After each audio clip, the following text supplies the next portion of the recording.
জয় শ্রীরাম, জয় শ্রীরাম, ভারত মাতা কি জয়, জয় শ্রীরাম, জয় শ্রীরাম। খেলাম দেবাংশু হারবে 1 লাখ ভোটে, দেবাংশু 1 লাখ ভোটে হারবে। দেবাংশু ভিডিও করো। জয় শ্রীরাম, ভারত মাতা কি জয়। দেবাংশু জয় শ্রীরাম।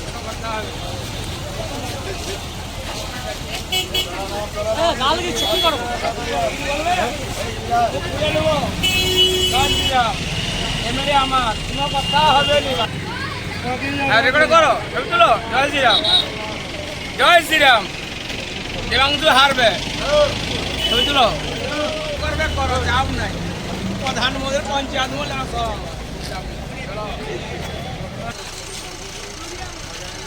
ব্যাপারটা হচ্ছে আমরা এসেছি মানুষের পাশে থাকার জন্য, মানুষকে সেবা দেওয়ার জন্য।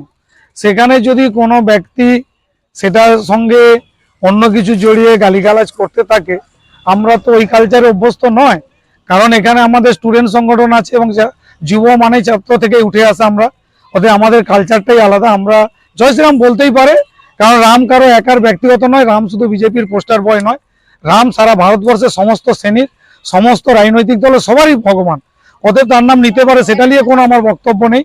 কিন্তু সেই নামটার সাথে সাথে একটা রাজনৈতিক দলের হয়ে আরেকটা রাজনৈতিক দলের প্রার্থী মানে আমাদের দেবাংশু যে গালিগালাজ করছে, এটা ওদের কালচার। কারণ ওরা ওই একটাই জিনিস জানে, মদ খেয়ে গালিগালাজ করা, দাঙ্গা করা, কারো ভালো দেখতে না পারা, এটাই ওদের কালচার। আপনারা বুঝতেই পেরেছেন যে এদের কালচারটা কেমন।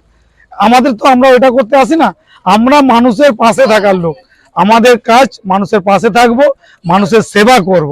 কারণ রাজনীতি মানে সেবা করা, আমরা সেই সেবায় উত্তীর্ণ হয়েছি।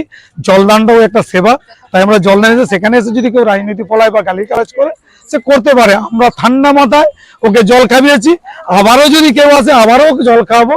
এতে আমাদের কোনো কিছু নেই, সম্পূর্ণ নির্ভর করবে মানুষের ব্যক্তিত্বের উপর। আমরা ওই কালচারে অভ্যস্ত নয়, আমাদের কালচারটা আলাদা। তাই ওনাদের সঙ্গে আমাদের পার্থক্য আগে ছিল, বর্তমানে থাকবে। উত্তম লিজিকা, ব্লক যুব তৃণমূল কংগ্রেসের সভাপতি।